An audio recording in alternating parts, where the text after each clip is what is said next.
I would have to say, Sarah, this is like one of the crown jewels, if not the crown jewel in here. This is one of my faves. This is a 1914 Locomobile. But what's special about this one right here? They didn't make many of these. These are, rare even back in the day. They were very expensive. I mean, in 1914, this thing was north of $5,000.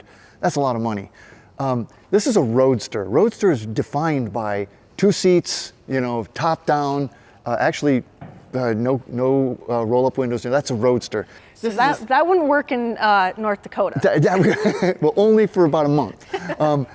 And this is a 6,000-pound Roadster. It is the biggest Roadster you'll ever see in your life. They were so well built, they were so overbuilt, but you were really somebody if you were driving this car. The details on this is what they called the brass era, and you can kind of see why. They used brass for an awful lot of the metals. You don't see a lot of chrome in this car. You don't see any chrome. They weren't doing that then. You want to see the engine? I sure do. Show me. Show me the engine. So these engines are just, they're beautiful to look at. So much aluminum, so much copper, and this beautiful piece of wood covering up your spark plug wires. I mean, it's art under the hood, but it even has, cast into it, Locomobile on each of these jugs. I mean, this is true artistry. This is true artistry, it's poetry in motion when it's running. This is an engine. This is the real deal. The real deal. The real deal. I love it. So do I. Onward. Very cool. Let's go.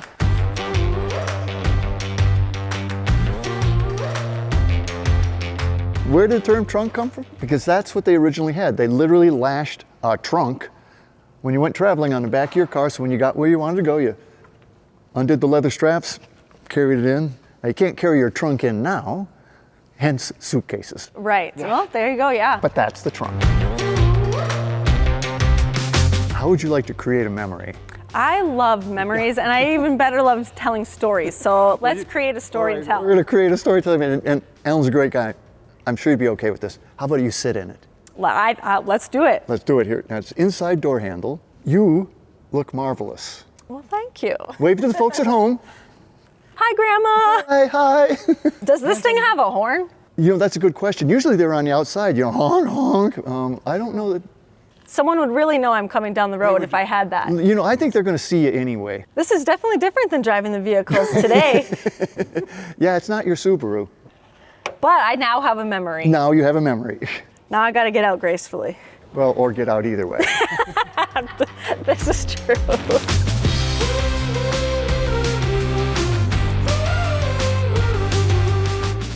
But this 1914 Locomobile is probably one of the most significant cars here. It's just a masterpiece and truly a piece of history.